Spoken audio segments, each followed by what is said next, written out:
Bonsoir à toutes et à tous et bienvenue à cette édition, le sommaire. Présidentielle au Bénin, la désignation du duo candidat des démocrates est fixée au 13 octobre 2025. Il s'agit d'un nouveau report. Face à la menace grandissante, notamment dans le Sahel, état des lieux sombres, un partage du bilan des activités de la CRIET et des perspectives d'innovation pour renforcer la riposte nationale et régionale. C'est le menu de l'ouverture officielle de la rentrée judiciaire 2025-2026 à la CRIET. La cérémonie s'est tenue vendredi 10 octobre dernier à Cotonou. En sport, on retient le retour sur la rencontre d'Amissa FC et Audio FC dans le cadre de la 3e journée de la Celtis League Pro.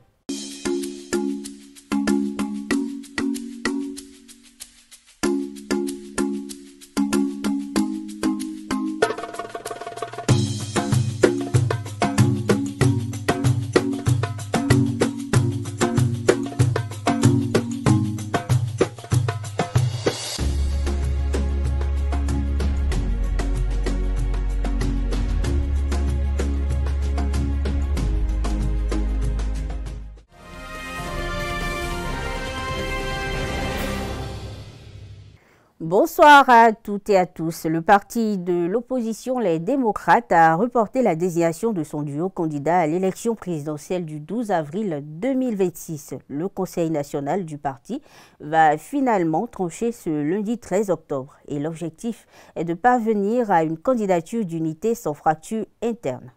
Le principal parti de l'opposition, les démocrates, a fait une déclaration de presse dans la journée du 10 octobre dernier sur l'avancement des préparatifs des élections générales prévues en 2026. Et dans cette déclaration signée de la direction du parti, la formation politique a exprimé de fortes préoccupations en ce qui concerne la lenteur, certaines lenteurs administratives susceptibles de compromettre la participation effective de ces candidats. Pour plus de détails, voici un extrait de la déclaration lue par le secrétaire national à la communication, Guy Dossou Nitokwe. Nous n'avons rien contre l'article 42 du Code électoral qui impose que tout candidat doit être à jour dans le paiement de ses impôts et que cela soit sanctionné par la délivrance d'un quitus fiscal. C'est le lieu pour nous de remercier et féliciter nos compatriotes, agents dans les différents services des impôts. Ils font montre d'un professionnalisme remarquable et d'une disponibilité patriotique. Ils sont nombreux, les membres du parti à avoir déjà reçu leur quitus. Cependant, ils sont encore nombreux, les cadres du parti qui ne doivent aucun copec aux impôts, mais qui ne sont pas encore entrés en possession de leur quitus fiscal. Le parti Les Démocrates dénonce également la difficulté dans la délivrance de ce nouveau format du certificat de nationalité. C'est le lieu pour nous également de dénoncer d'autres actes qui tendent à ostraciser nos militantes et nos militants en refusant d'authentifier leurs actes administratifs dans certaines mairies et dans certains tribunaux de notre pays. La Commission électorale nationale autonome Sénat a lancé le vendredi 10 octobre 2025 la phase de dépôt des dossiers de candidature pour l'élection présidentielle de 2026 qui se poursuit jusqu'au 14 octobre 2025. Le constat a été fait par Béné TV. C'est une étape importante du processus électoral. Ce vendredi 10 octobre 2025 marque le début de l'enregistrement des candidatures dans le cadre de la présidentielle de 2026. Et pour l'occasion, un hall a été aménagé ici à la Sénat pour accueillir les candidats. Une étape clé du processus électoral que Ange connaît bien. Le journaliste avait assuré la couverture médiatique de l'événement en 2021. En tant que journaliste, le souvenir le plus récent que j'ai, c'est la présidentielle de 2021. On était ici les 2 premiers jours, on n'a rien eu. C'est à partir du 3e jour que les candidats ont commencé par se présenter un à un. Ce qui m'a le plus touché, c'est que à 3-4 jours de la clôture de cette période, de cette étape-là, on a vu un candidat je vais dire, un candidat fictif qui était venu. Tout le monde se posait la question, mais c'est qui ce candidat? C'est le candidat de quel parti? Et c'est après sa sortie maintenant qu'on se rend compte que c'était du leurre, il était venu bluffer tout le monde. Je me souviens qu'en 2021, il y a un monsieur qui s'est présenté et il avait, je crois, une Bible dans la main où il disait qu'il est un homme de Dieu, qu'il est pasteur et que tout le monde pouvait voter pour lui. Au même moment, ça amuse, ça me déstresse. Au même moment, on se dit, ben, ça c'est de la pagaille. Ouais. C'est pour ça que je félicite beaucoup le gouvernement actuel. Cette fois-ci, je pense qu'il y a de la discipline. Pour l'instant, à la Sénat, c'est le calme plat. Aucun duo de candidats à l'horizon pour remplir cette formalité prévue par le Code électoral. En attendant, le dispositif reste en place jusqu'au mardi 14 octobre 2025. À leur arrivée, les prétendants à la magistrature suprême devront franchir plusieurs étapes. Inscription dans le registre d'ordre d'arrivée, dépôt de leur dossier composé de pièces communes et individuelles, puis vérification des documents. À partir du 15 octobre et jusqu'au 22, la Sénat va entamer l'examen approfondi des dossiers de candidature. En vue de l'élection présidentielle de 2026 au Bénin, la force Kori pour le Bénin émergent FCBE sera représentée à travers Paul Ongbe, actuel secrétaire exécutif national du dit parti. En attendant l'annonce officielle de son colistier ou de sa colistière, quelques citoyens donnent leurs avis sur cette candidature. Réaction retenue au micro aux 2AETV. Et c'est coup de Djidjodagbedi. Mais ça va bien. Un Béninois, non? Et il est membre d'un parti politique. Bon, il est libre. Il est porté par un parti politique, donc il peut compétir. Il n'y a pas de problème. Paul Ongbe est devenu, il veut être président, c'est son problème. Si on partage un peu, je vais trouver. Si on partage en gros, je vais trouver. Je suis Béninois. Puis si tout le monde veut mourir là, moi seul, je ne peux rien. Comme c'est la mort de tout le monde là, on est dedans. Et il y a des gens qui côté de prendre des yeux et me des et me voir dans deux. Bon, mais tout ville au ministère de l'Intérieur, la FCBE s'est enregistrée comme parti d'opposition. Moi, vous avez demandé mon avis, non? Moi, je vous ai dit, il n'y a pas d'opposition au Bénin. C'est moi ce que j'ai compris. Je ne sais pas s'il est opposant ou pas. La dernière fois, j'ai appris que il est parti retrouver les gens de la mouvance. Mais aujourd'hui, maintenant, il est encore un candidat pour incarner l'opposition. Je ne sais pas. Même si on envoie quelqu'un du nord ou du sud, moi je suis dedans. Je suis béninois, je ne peux pas fuir mon pays. À mon âge maintenant, je vais partir encore où? Je suis là.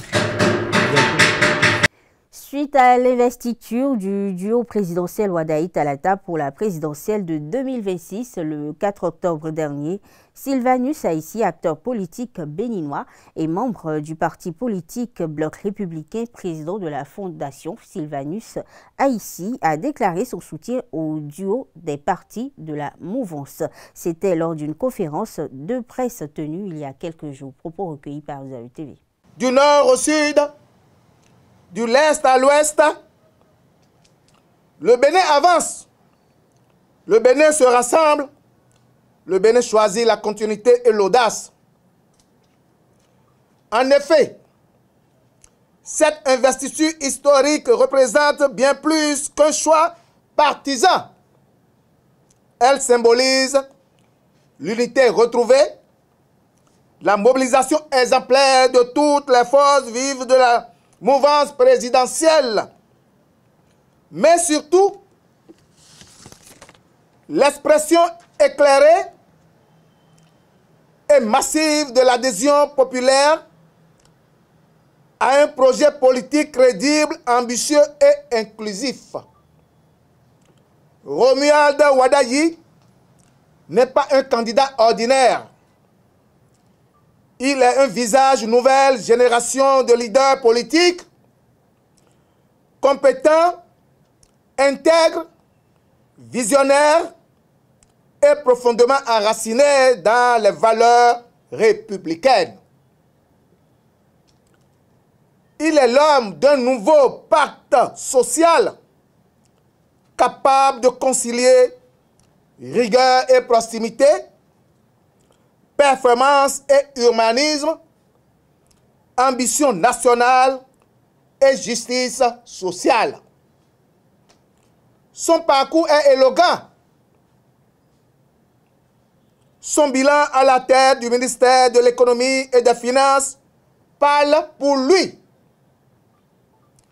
Rigueur budgétaire, attractivité économique retrouvée, confiance des investisseurs, renforcement de la transparence de la gestion des deniers publics. Mais, au-delà de ses compétences techniques indiscutables, c'est sa passion sincère pour le Bénin, son attachement au service de ses concitoyens et sa capacité d'écouter,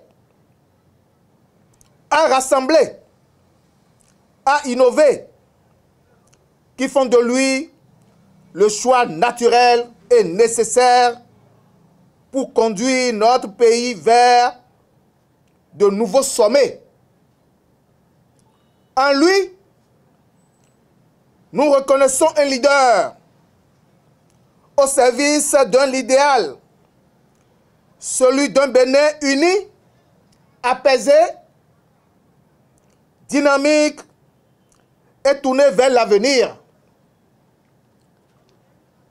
Il porte la continuité d'une œuvre entamée sous le président Patrice Talon, mais aussi la promesse d'un souffle nouveau, adapté aux enjeux de demain, le développement durable, l'inclusion sociale, la digitalisation, l'éducation de qualité, l'emploi des jeunes, la valorisation de nos territoires. C'est pourquoi, en tant que membre engagé et convaincu du bloc républicain, je déclare ici, devant vous, mon soutien total, loyal et inconditionnel à la candidature de Romuald Wadayi. Ce soutien n'est pas un simple geste partisan. Il est un reflet de ma foi. Influencer les décisions politiques par la recherche ou créer l'intérêt politique autour des résultats de recherche. C'est l'objectif visé par l'Académie nationale des sciences, des arts et lettres du Bénin au Salbe qui, à travers un atelier, décide d'outiller les chercheurs béninois. Reportage signé Bénin TV. Le but de la formation est clair. Outiller les chercheurs béninois avec les compétences nécessaires pour communiquer leurs résultats de manière efficace aux décideurs politiques. Des travaux de recherche qui se font dans nos universités. Ces travaux sont effectués par les éminents chercheurs, sont effectués par les scientifiques de haut niveau, avec beaucoup de publications derrière. Et les résultats que nous obtenons ne sont pas souvent mis à disposition de nos politiques, simplement parce qu'il y a un gap de transmission des résultats en langage politique, en langage simplement accessible aux décideurs et aux politiciens. Dans le cadre de cette session, les formateurs ont mis l'accent sur l'importance de la communication scientifique, la capacité des chercheurs à reformuler leurs découvertes en termes simples et pragmatiques, permettant ainsi aux décideurs de mieux comprendre les enjeux et les impacts des recherches menées. Cette formation rentre dans le programme de la valorisation des résultats de recherche, donner une meilleure visibilité à ce que font les chercheurs dans leur laboratoire et montrer que la recherche est au service du développement. C'est d'abord que nous soyons avertis, et je veux dire les chercheurs qui ont été bien sûr sélectionnés, avertis, que nous soyons outillés pour savoir désormais quels sont les langages politiques qui existent, quelles sont les notes au niveau politique qui existent, que nous soyons capacités dans ce sens, et que si nous avons nos résultats, on puisse les traduire à travers ces langages qui sont accessibles. À travers ce programme de formation, l'Académie nationale des sciences, arts et lettres du Bénin et ses partenaires poursuivent leur mission de soutenir l'intégration de la science dans la prise de décision politique. 2 ans après son lancement, le programme Gouvernance Plus enregistre des avancées notables. Le 10 octobre dernier, une cérémonie de présentation des premiers résultats de ce vaste programme de modernisation de la gouvernance publique financé par la Banque mondiale a été organisée par le ministère de l'économie et des finances. Et cette rencontre a été présidée, il faut le noter, par Herman Takou, directeur de cabinet du ministre d'État Romuald Wadaï. Reportage. Année 2023.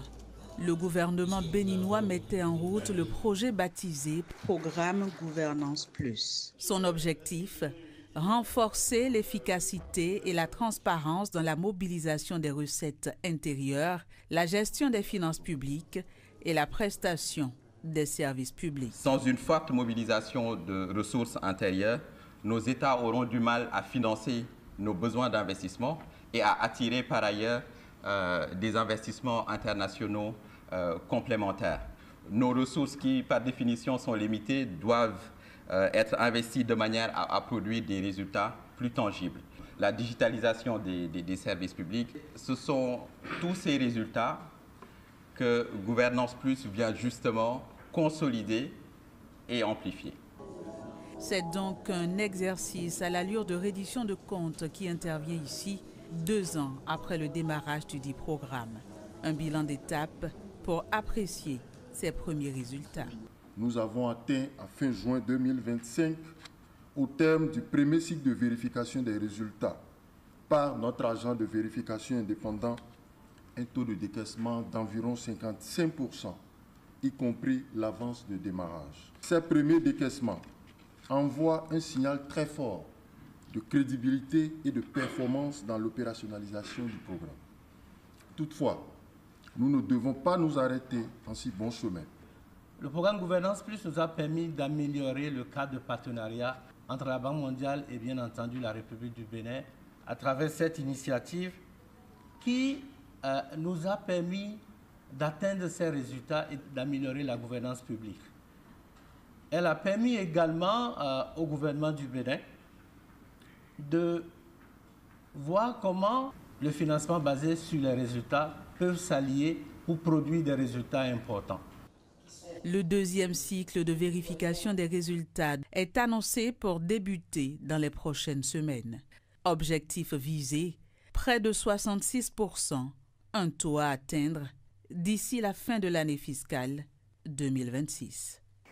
Dans la matinée du 9 octobre dernier a été ouverte une session extraordinaire du Conseil des ordres nationaux sur un agenda de 15 jours. Reportage signé BNTV. Nous voici encore réunis. C'est parti pour 15 jours. La session extraordinaire du Conseil des ordres nationaux s'ouvre à la Grande Chancellerie, une activité qui tire son fondement dans les textes de cette institution. L'article 28 de la loi portant création des ordres nationaux du Bénin dispose que le Conseil des ordres nationaux du Bénin se réunit 2 fois par an en session ordinaire pour une durée de 30 jours chacune et au besoin en session extraordinaire pour une durée ne pouvant dépasser 15 jours. Par cette session extraordinaire, le Conseil des ordres nationaux du Bénin entend finaliser le processus d'étude des dossiers transmis et recevoir les derniers pour clôturer le cycle. Cette session extraordinaire de 15 jours fait suite à la session ordinaire tenue entre mars et juillet 2025 au cours de laquelle 1129 dossiers ont pu être étudiés sur les 1519 initialement prévus. Il en résulte un solde de 390 dossiers, dont 229 civils et 161 militaires non encore examinés, traités. À travers cette démarche, la Grande Chancellerie des Ordres nationaux du Bénin œuvre pour la transparence dans la gestion des distinctions honorifiques. Le mérite et la reconnaissance nationale ne doivent souffrir d'approximation, de précipitation, d'exclusion. Le Conseil, comme d'habitude, restera fidèle à ses valeurs et principes fondateurs, à savoir la rigueur, la justice, l'équité et l'impartialité. Il est donc essentiel que les ministères et institutions qui n'ont pas encore transmis les dossiers de leurs agents s'activent sans plus tarder afin que le Conseil puisse statuer dans les temps impartis et clore définitivement ce cycle triennal avant l'élaboration du prochain tableau de concours 2026-2028. Les décisions attendues à l'issue des travaux seront soumises au président de la République en vue de la signature des décrets de nomination. La fille que je suis, le changement que je mène, c'est le thème de la Journée internationale des droits des filles, édition 2025, célébrée en République du Bénin le 11 octobre. Des détails avec Bénin TV. Mariage précoce, déscolarisation, violence basée sur le genre. Voilà autant d'obstacles auxquels font face les filles en Afrique. Mais depuis quelques années au Bénin, les lignes bougent. L'État, appuyé par les ONG et la société civile, s'est engagé à garantir un avenir meilleur aux jeunes filles. L'arsenal juridique est renforcé, avec notamment la loi 2015 interdisant les mariages avant 18 ans. L'Institut national de la femme est mandaté pour veiller au respect strict de cette loi. Depuis, les poursuites judiciaires contre les auteurs de mariages forcés ou de violences sexuelles se multiplient. Le gouvernement a par ailleurs renforcé l'accès gratuit à l'école primaire et secondaire aux filles. Ainsi, de plus en plus de familles laissent leurs filles poursuivre leurs études et investir également les filières scientifiques, même dans les zones rurales. Le programme national d'alphabétisation des filles, la lutte contre les grossesses en milieu scolaire ou encore les centres d'écoute pour les jeunes victimes de violences contribuent aussi à faire avancer les choses. Ensemble, le ministère des Affaires sociales et l'Institut national de la femme multiplient les campagnes d'information et de sensibilisation pour garantir le respect des droits des filles. Malgré ces avancées, des défis demeurent. Selon les chiffres de l'UNICEF, environ une fille sur 3 est encore mariée avant l'âge de 18 ans au Bénin. Les inégalités persistent notamment en milieu rural. Mais aussi bien l'État que les ONG et la société civile ne comptent pas baisser les bras pour assurer le plein épanouissement des filles et des femmes au Bénin. Le gouvernement du Bénin poursuit sa dynamique de valorisation des arts et de la culture dans le système éducatif. Le CEG Bégamé a abrité ce samedi la cérémonie officielle de lancement des compétitions départementales interclasses culturelles, ce en présence de nombreuses autorités administratives et éducatives, d'encadreurs et superviseurs, ainsi que des apprenants venus de divers horizons.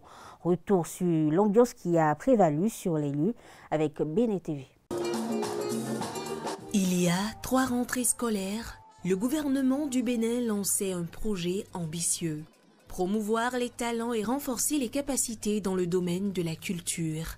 Un projet né pour révéler, encadrer et accompagner les jeunes prouesses artistiques à travers les classes culturelles. Aujourd'hui, les résultats prennent vie sur scène, en musique et en couleur. De la salsa au rap en fongbe, en passant par une douce mélodie dédiée à la regrettée Zoulé Sangaré, les jeunes artistes ont conquis le public. Leurs prestations prouvent que le talent n'attend pas le nombre d'années. Ici, l'orchestre du CEG Semek Boji peut donner le ton des compétitions départementales interclasses. avec une prestation tout en maîtrise et en énergie. Sur 3 samedis consécutifs, ces compétitions vont faire vibrer tout le pays. Plus de 4000 apprenants venant de 89 établissements disposant de classes culturelles y participent. Danse, théâtre, musique, arts plastiques, les disciplines sont variées. Chacun des 12 départements du Bénin sera représenté sur scène.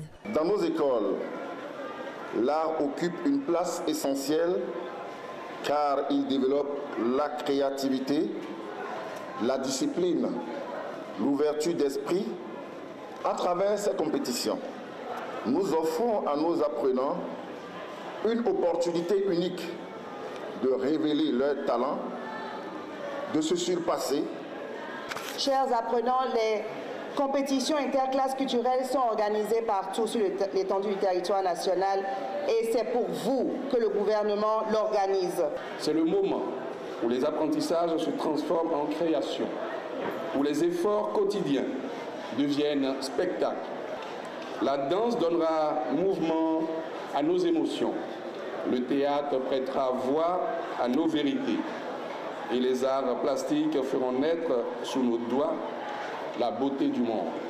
Au-delà de la compétition, c'est l'expression du talent et de la créativité qui est mise en avant. Ces activités permettent d'évaluer le niveau artistique des apprenants après plusieurs mois d'apprentissage. Elles traduisent la volonté du gouvernement de bâtir une jeunesse confiante et épanouie dans la culture.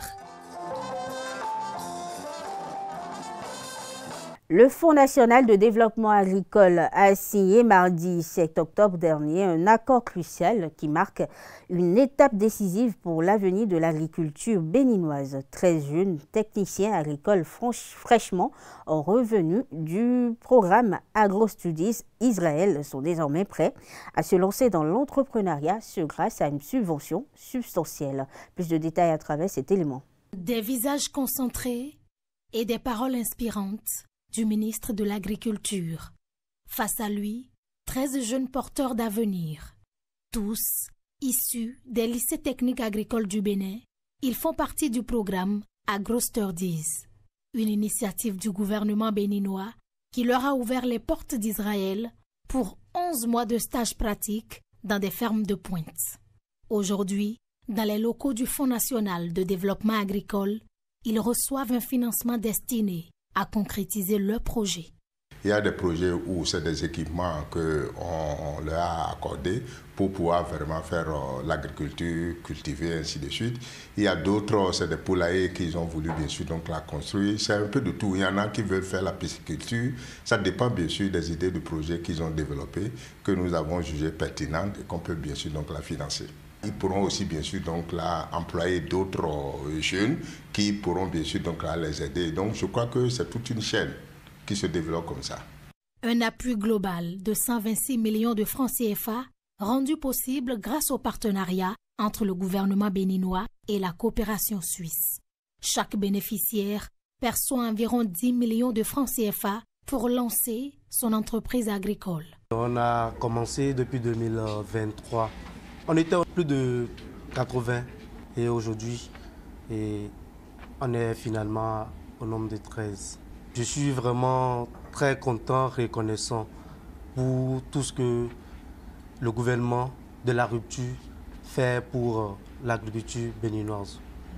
Cette cérémonie de signature des conventions de financement illustre parfaitement les efforts du gouvernement béninois pour favoriser l'insertion socio-économique des jeunes formés dans les centres agricoles. Cotonou accueille les 16 et 17 octobre prochains le premier symposium du groupe de travail croissance et développement inclusif. Placé sous le thème « Accélérer la croissance des MPME, défis, opportunités et leviers stratégiques », l'événement soutenu par la coopération allemande et la Chambre de commerce et d'industrie du Bénin va rassembler des décideurs publics, des entrepreneurs, des chercheurs et des partenaires techniques. L'annonce a été faite le 6 octobre dernier au siège de la CCIB à Cotonou. Plus de détails avec BNTV. Le symposium du groupe de travail Croissance et développement inclusif des micro, petites et moyennes entreprises est un rendez-vous incontournable du secteur privé. Il est porté par des associations professionnelles et se veut un cadre de réflexion et d'innovation entre acteurs économiques, décideurs publics et partenaires. C'est un événement de portée nationale. À travers cette initiative, le secteur privé béninois affirme avec conviction sa volonté d'agir, non plus en spectateur, mais en acteur structuré, organisé, lucide et déterminé du développement national. Ce symposium se veut une véritable plateforme de dialogue public-privé, un espace de réflexion et d'action, car le développement inclusif n'est pas une option. Il est la voie de la compétitivité durable, le chemin d'une prospérité partagée. Toutes les entreprises du pays, qu'elles soient moyennes, petites ou micro, nous allons commencer à nous intéresser à leur quotidien. Donc le groupe de travail, c'est un creuset qui a vocation à s'ouvrir au monde universitaire pour échanger régulièrement sur les problèmes du quotidien de nos entreprises. Cette initiative du secteur privé va s'articuler autour de différents axes majeurs qui touchent la vie des entreprises. Nous trouvons que ce symposium ne fait que venir à un moment crucial où nous allons mettre l'accent sur les points essentiels pour que les Béninois sachent désormais que leurs frères et leurs sœurs mettent des produits de qualité sur le terrain et nous allons privilégier le consommant local et l'utiliser de façon efficiente.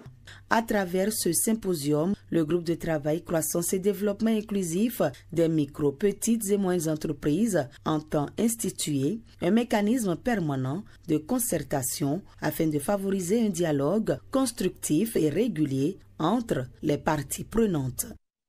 10 ans après sa création, le Bureau d'information sur le crédit BIC dans l'UEMOA prend un nouveau départ à Cotonou. C'est à l'occasion de la 7e rencontre annuelle de l'institution. Elle a été organisée par Crédit Info West Africa du 8 au 10 octobre dernier. Plus de détails à travers cet élément. 10 ans déjà. 10 ans d'existence et de progrès mesurables. Le Bureau d'information sur le crédit s'impose désormais comme une pièce maîtresse du puzzle financier régional. Pour les institutions bancaires comme pour les services financiers décentralisés, le BIC est devenu un véritable baromètre du risque, un instrument de confiance qui éclaire les décisions et sécurise le crédit. Sur la base de la dernière étude qualitative réalisée en 2024 par la Banque centrale, les établissements assujettis reconnaissent eux-mêmes que l'utilisation du BIC impacte positivement la qualité de leur portefeuille et les taux d'intérêt débiteurs appliqués à leur clientèle. En effet, près de 80% des banques interrogées ont affirmé que le recours au service du BIC de l'UEMOA a contribué à l'amélioration de la qualité du portefeuille.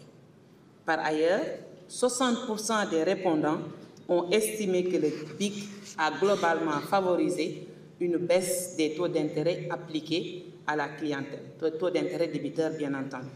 Les discussions ont porté sur des sujets de pointe. L'intelligence artificielle au service des institutions financières, la qualité et la protection des données ou encore l'interopérabilité des services de paiement. Autant de thématiques qui traduisent la volonté d'adapter le système financier régional aux mutations technologiques et aux exigences de sécurité. Plus de 40 millions de contrats de crédit enregistrés, 18 millions d'individus identifiés dans notre base de données, dont à peu près 385 000 entreprises enregistrées, 318 assujettis actifs pour moins de 31% de contrats non mis à jour, traduisant ainsi une amélioration significative de la qualité des données. Nous formulons le vœu que cette dynamique se poursuive et s'intensifie. Cette 7e rencontre n'est donc pas qu'un simple rendez-vous technique. C'est un jalon symbolique, une étape clé dans la consolidation des acquis du PIC Urmoa et une ouverture vers un avenir où la finance se veut plus inclusive, plus innovante et surtout mieux informée. L'inclusion financière est un levier pour l'autonomie collective. C'est le thème retenu pour la première édition des Journées nationales d'inclusion financière lancée le jeudi dernier au Palais des Congrès de Cotonou sous la tutelle du ministre d'État Abdoulaye Biotchane. Cette initiative vise à offrir à tous les Béninois un meilleur accès aux services financiers à des coûts abordables. Reportage signé ESAE-TV. L'inclusion financière, un levier pour l'autonomie collective. Tel est le terme de la première édition de la Journée nationale de l'inclusion financière. Cette stratégie nationale d'inclusion financière, placée sous la tutelle du ministre d'État, chargé du développement et de la coordination de l'action gouvernementale, Abdoulaye Biotchane, vise à garantir à toute la population béninoise un accès à des produits et services financiers adaptés à leurs besoins et à des coûts raisonnables. Aujourd'hui, l'inclusion financière se traduit par des réformes ambitieuses, des politiques publiques audacieuses et des initiatives concrètes qui rapprochent chaque jour un peu plus les institutions financières des citoyens et les citoyens des opportunités économiques. Ces journées sont bien plus qu'un événement. Elles constituent une plateforme de dialogue et d'action. Elles créent la rencontre entre les demandeurs de produits financiers, nos populations, nos entrepreneurs, nos femmes commerçantes, nos jeunes innovateurs et les offreurs du service financier, les banques, les microfinances, les assurances, les fintech et les émetteurs de monnaie électronique. À travers ce face-à-face, nous voulons briser les barrières, lever les incompréhensions et permettre à chacun de repartir avec une solution adaptée, une information utile et un outil concret. Plusieurs activités sont prévues à cet effet. Des panels de discussion sur des thématiques liées à l'inclusion financière, des séances de démonstration de produits et services innovants, des animations sur l'éducation financière et la promotion de nouveaux produits. Des objectifs clairs à atteindre auxquels adhère la BCEAO qui a déjà initié plusieurs actions. L'initiative présente des Journées nationales de l'inclusion financière est le terme retenu pour cette première édition, à savoir l'inclusion financière, un levier pour une autonomie collective, constitue une opportunité et un cadre de concertation et d'échange pour adresser ces défis. Pour sa part, et d'ores et déjà, la BCEAO a notamment procédé à l'adoption d'un programme régional d'éducation financière qui est un volet indispensable de la stratégie régionale d'inclusion financière. Elle a également procédé à la révision du cadre légal et réglementaire régissant le secteur financier et elle a procédé au déploiement d'une plateforme interopérable des services de paiement instantané appelée PSP. Le dynamisme du gouvernement actuel a permis des avancées considérables en matière d'inclusion financière, des acquis à préserver selon le ministre d'État. L'inclusion financière n'est pas un slogan. Elle est une force, un levier et surtout un droit. Elle est le corps battant du développement économique moderne, la passerelle vers la prospérité partagée et surtout la dignité sociale. Grâce aux efforts conjoints du gouvernement, des acteurs de la société civile, notre taux d'inclusion financière s'est substantiellement amélioré.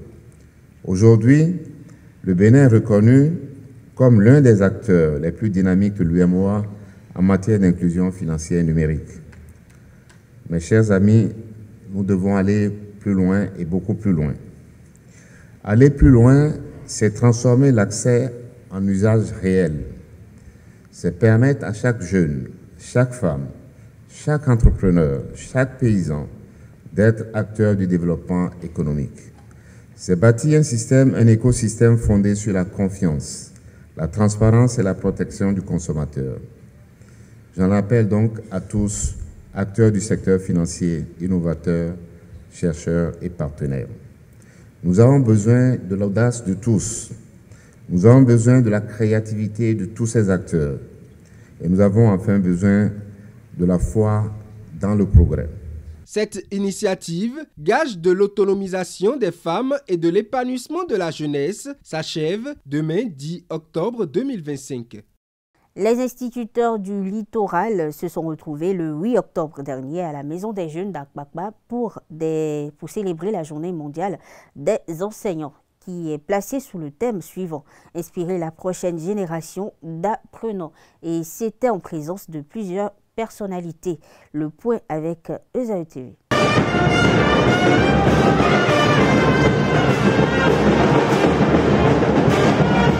C'est dans cette ambiance que les instituteurs ont célébré ce mercredi 8 octobre 2025 la Journée mondiale de l'enseignant dans le département du littoral sous le thème « Inspirer la prochaine génération d'apprenants ».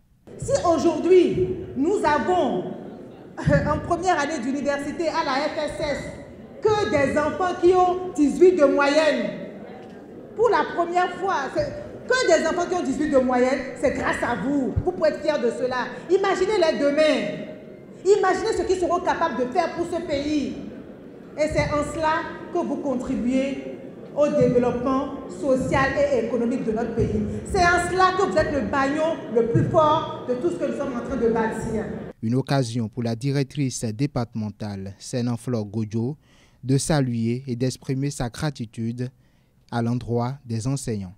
Chers enseignants, en cette occasion de célébration de notre journée mondiale, je voudrais que chacun de vous retienne, que vous soyez du secteur public ou du privé, que c'est avec un regard plein de respect et d'admiration pour vous que je me tiens devant vous pour vous dire merci. Merci pour les sacrifices que vous ne cessez de consentir dans vos classes et vos établissements respectifs et qui ont permis que notre département continue d'être cité en exemple en ce qui concerne la qualité de l'offre éducative dans notre pays. Pour inspirer la prochaine génération d'apprenants, des défis sont à relever et le gouvernement mène des actions dans ce sens. Le thème de cette journée, inspirer la prochaine génération d'apprenants, n'est pas un simple slogan. C'est un appel à l'action. Améliorer nos conditions de travail. Renforcer notre formation et notre valorisation. Et enfin, garantir l'équité et la réussite de tous nos élèves. Ces défis sont lourds. C'est vrai, des conditions de travail difficiles. Tous les efforts sont faits pour que les conditions de vie, les conditions de travail de chaque Béninois soient améliorées. Cette journée, au-delà de son caractère festif, a permis également aux acteurs de l'éducation béninoise de mener des réflexions sur la thématique de cette édition à travers les différentes communications.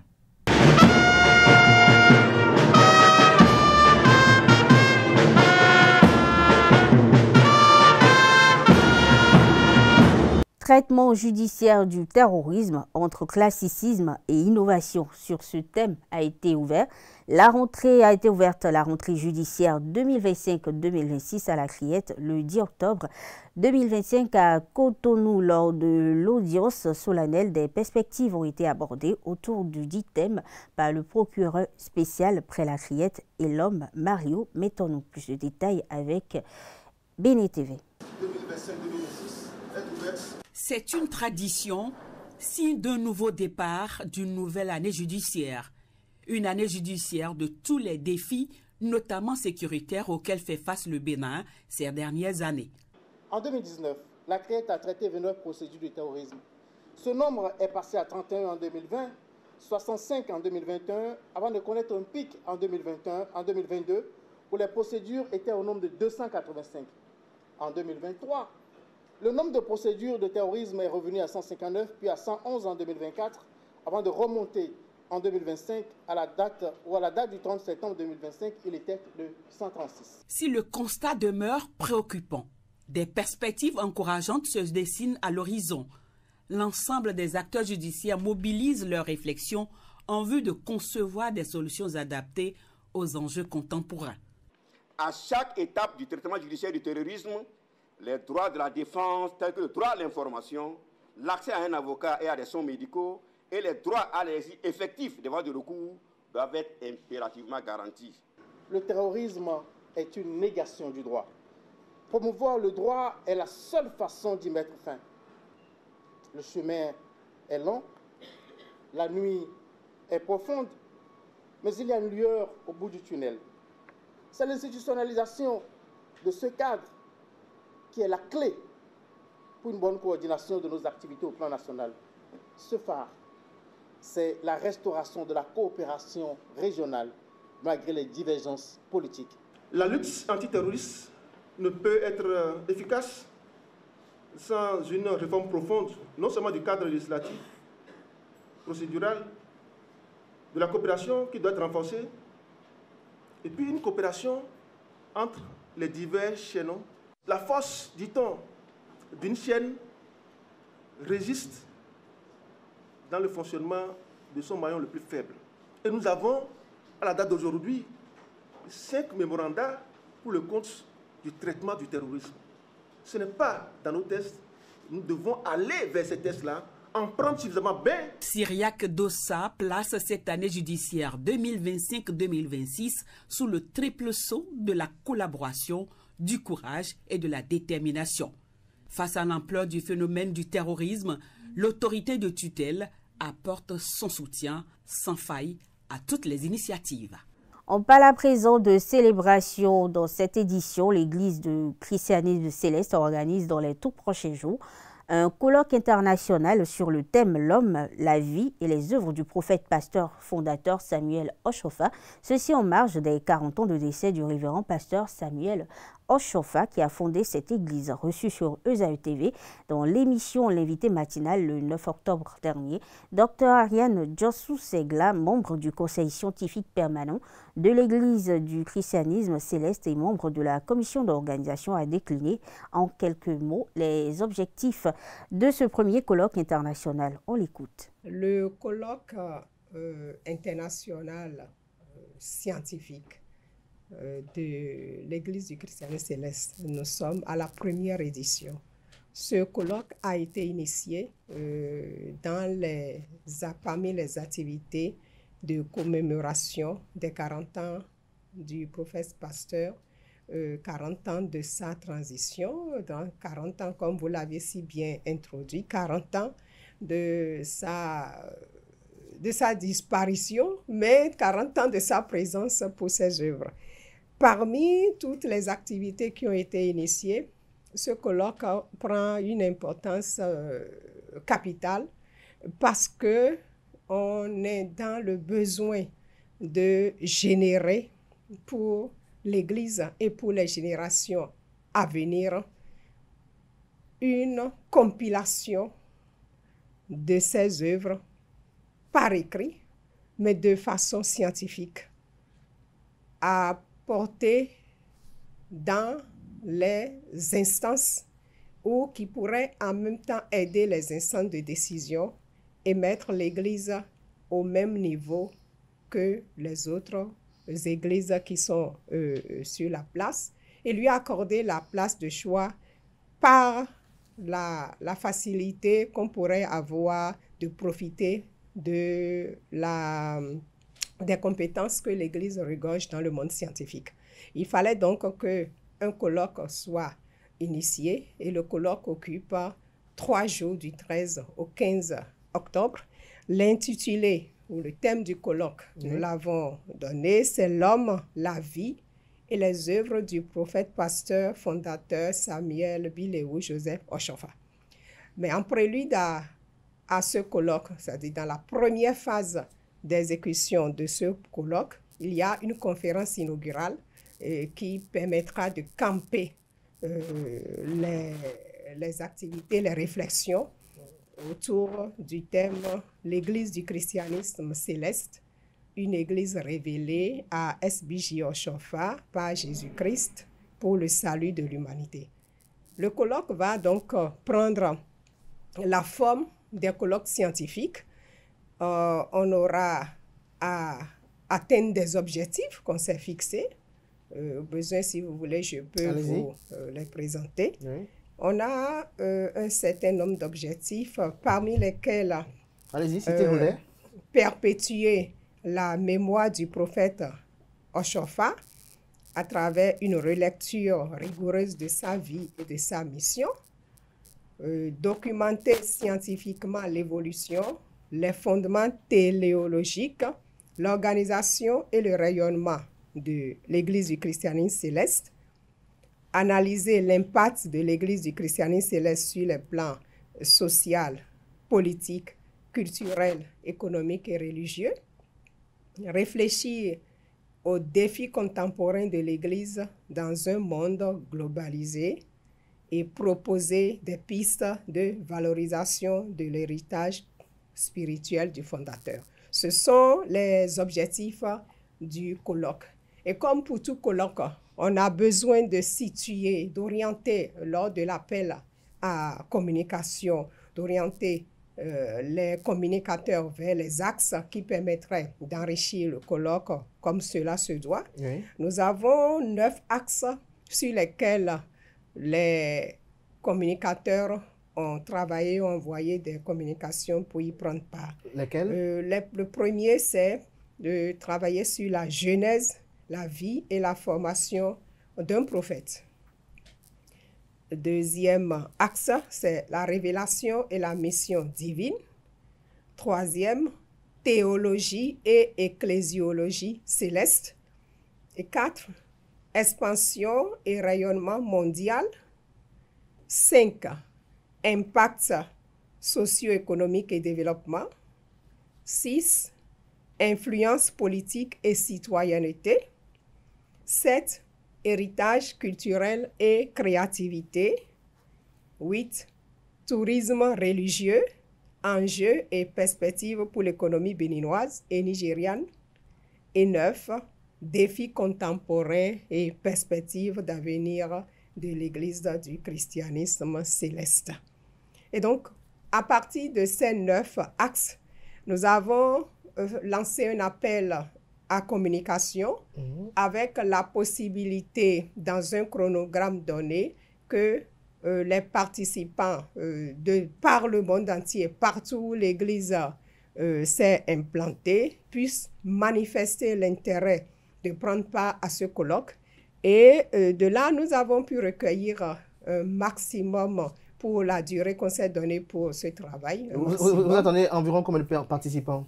Bon, en termes de participants, je dirais qu'on va avoisiner quand même près de 2 millions de participants, vu que ce n'est pas... Est-ce que les non-célestes peuvent y participer? Bien sûr, c'est justement pour ça que nous sommes avec vous ici, pour dire que comme c'est un colloque scientifique international, même les participants qui vont présenter ne sont pas tous des chrétiens célestes. Vous savez, pour un colloque, il faut être théologien, il faut être docteur, il faut être à l'université, il faut avoir un master, se faire coopter par un enseignant du supérieur. Il y a des critères pour pouvoir travailler ou être un doctorant qui se fait parrainer par un enseignant. Il y a des critères scientifiques pour pouvoir travailler dans le cadre d'un colloque. Dr Ariane Diossou-Segla a également parlé de la représentativité, a exprimé la représentation, ce que représente le révérend pasteur Samuel Oshofa pour l'Église du christianisme céleste. On l'écoute toujours au micro de Zaï TV. Un seul mot pourrait le caractériser à l'instant, c'est le prophète pasteur Biléou Joseph Oshofa. Pour nous, le prophète du XXe siècle, le prophète africain du XXe siècle. Et non seulement par son travail, ses œuvres, mais par l'impact que la religion qu'il a mis en place a eu en Afrique et de par le monde. Donc, c'est un prophète du XXe siècle. Première chose qui apparaît, qui rend visible quand il y a un chrétien céleste qui sort dans la rue, ben c'est celle-ci, c'est la robe blanche. Deuxième particularité, on voit qu'on marche pieds nus dans la rue, que ça soit pendant la pluie ou au soleil, même quand l'asphalte est chaude, on est toujours pieds nus. Alors, la robe blanche pour signifier la pureté et le besoin d'aller vers la sainteté, le besoin d'être en sanctification permanente, et les pieds nus pour être en contact avec la terre, celle qui est nourricière et qui est en même temps celle qui est créée par le Créateur et sur laquelle nous vivons et dans laquelle nous retournerons à un moment donné. Mais c'est une terre donc qui féconde à la fois le corps physique, mais également le corps spirituel. Sport dans cette édition, le monde sportif du Bénin, notamment la Fédération béninoise du football béninois, pleure la disparition de Bruno Didavi. Il est décédé le 7 octobre dernier. Ancien joueur et dirigeant, juriste passionné, il aura consacré plus de 4 décennies à la promotion du sport roi au Bénin. Retour dans cet élément sur le parcours de l'illustre disparu.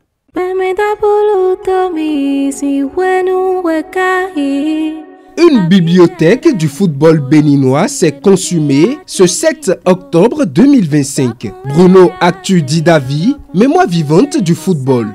Son nom résonne comme une légende du football au Bénin et au-delà des frontières. Précédemment membre du comité exécutif de la Fédération béninoise de football, il a servi plusieurs fois le Cuiron au poste de secrétaire général et premier vice-président du comité exécutif de la FBF. Son parcours raconte l'histoire d'un homme fait de rigueur, d'humilité et de persévérance. Ancien latéral gauche de la jeunesse sportive de Pobet, puis joueur des Dragons de l'Ouémé et de l'UNB FC, il a bâti sa réputation sur le travail bien fait et le respect du jeu. Bruno Actu Didavi, c'est aussi un intellectuel. Juriste de formation, professeur de droit, il obtient sa maîtrise à l'Université nationale du Bénin avant d'enchaîner les stages de perfectionnement en administration du sport à la CAF et à la FIFA. Une double vocation, le sport et le savoir. De 1989 à 2009, il gravit un à un les échelons du football national.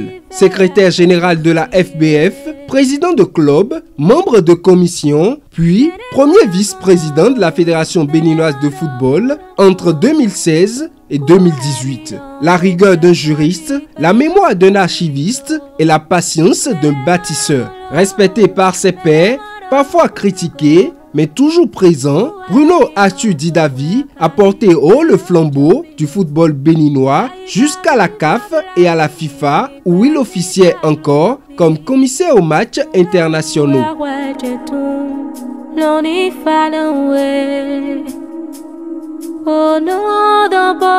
Le destin en a décidé autrement. Bruno Actu Didavi s'en est allé au lendemain même de son 60e anniversaire. La Fédération béninoise de football a rendu hommage à l'illustre disparu ainsi que diverses personnalités.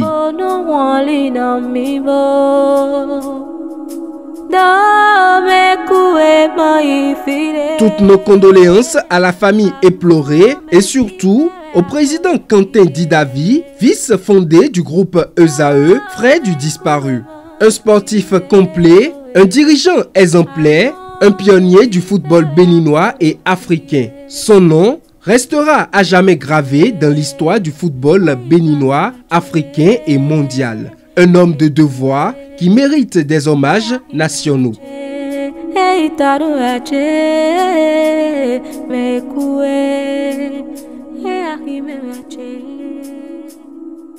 Troisième journée de la Celtics League Pro.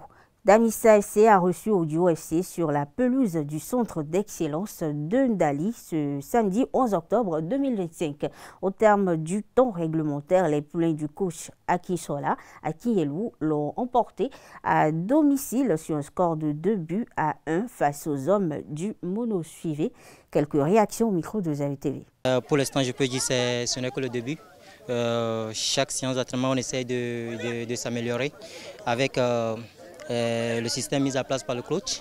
Ce n'est pas nécessaire que ce sont les titulaires qui... Par contre, les titulaires ont vécu beaucoup de choses dès le début.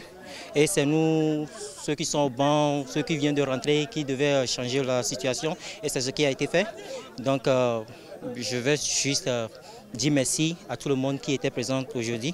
Et nous, on va continuer par travailler, boxer, parce que le chemin est encore long. Donc, c'est le début. Merci.